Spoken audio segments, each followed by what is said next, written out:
అమ్మ అనుగ్రహంతో అనుకోకుండా ఒకరోజు జిల్లెలమూడిని దర్శించి మహద్భాగ్యం లభించింది.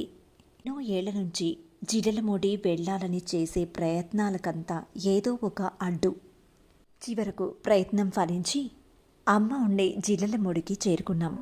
అక్కడికి వెళ్ళాక అర్థమైంది, అక్కడ మనుషులే కాదు, అక్కడ జంతువులు, చెట్లు అన్నీ కూడా ప్రేమతో నిండి ఉంటాయని. ప్రతి చెట్టు కూడా ప్రేమతో మనల్ని పలకరిస్తున్నట్టు అనిపిస్తుంది. ఏదో తెలియని హాయి, ప్రశాంతత, మనసుకి ఊరట లభించినట్టు ఏదో భావం అక్కడికి వెళ్ళాక కలిగింది. ముఖ్యంగా హైమాలయంలోకి అడుగు పెట్టగానే మనసంతా ఆనందంతో నిండిపోయింది. అక్కడ ఉన్నవారు హైమక్క లీలలు చెప్తుంటే విని ఆశ్చర్యపోవడం నా వంతైంది. హైమక్క మందిరంలోనే కూర్చొని లలితా సహస్రనామ పారాయణం పూర్తి చేశాను. అక్కడ అన్నపూర్ణాలయం గురించి తప్పకుండా చెప్పి తీరాలి. మనం ఎక్కడికైనా వెళ్తే భోజనం ఉచితంగా పెడుతున్నారంటే ఏదో ఒక కూరతో పెట్టి పంపేస్తారు, లేదా ఒకసారి వడ్డించి నియమాలు పెడతారు. కానీ ఇక్కడ అలా కాదు, రోజూ పర్వదినమే. అక్కడి వారు కూడా ప్రేమగా కొసరి కొసరి నెయ్యితో సహా వడ్డించడం చూస్తుంటే ఆశ్చర్యం వేసింది. వచ్చిన ప్రతి ఒక్కరిని భోంచేశారా అమ్మా అని అడుగుతుంటే అమ్మ స్వరమే వినిపించింది. వచ్చిన వారందరికీ భోజనం సమకూర్చడం కన్నా కొసరి కొసరి ప్రేమగా అడిగి అడిగి వడ్డించడం అనేది చాలా గొప్ప విషయం. ఇది మన అమ్మ ఇంటికే సాధ్యం. రోజులో ఎక్కడా విసుక్కోకుండా అక్కడి వారు భోజనం పెట్టడం అమ్మ జిల్లెలమూడిలోనే ఉన్నారని, అమ్మ సమాధిలోంచి తన బాధ్యతలు నిర్వర్తిస్తున్నారని మనకు స్పష్టంగా అర్థమవుతోంది.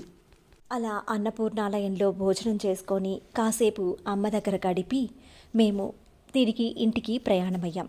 మేము ఇంటికి వెళ్తుండగా ఒక పెద్దాయన మా దగ్గరికి వచ్చారు.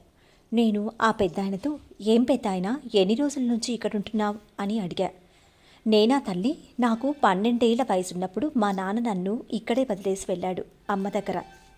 అప్పటి నుంచి ఇప్పటిదాకా ఇక్కడే ఉన్నా అని సమాధానమిచ్చాడు. ఇప్పుడు ఆయన వయసు 65 ఏళ్ళు.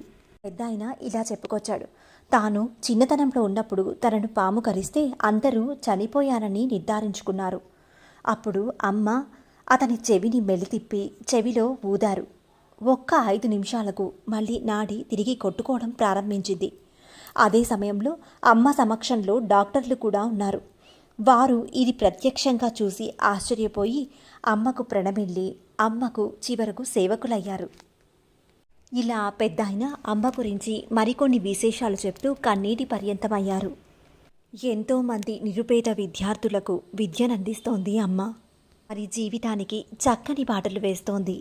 జిల్లెలమూడి అందరూ తప్పకుండా ఒక్కసారైనా దర్శించాల్సిన పుణ్యక్షేత్రం. అమ్మ చేతి ముద్ద యొక్క రుచి చూడాలంటే తప్పకుండా జిల్లెలమూడి వెళ్ళి తీరాల్సిందే. అమ్మ ప్రేమ అనిర్వచనీయమైనది. అమ్మ సేవ స్ఫూర్తిదాయకమైనది, ఆదర్శనీయవంతమైనది.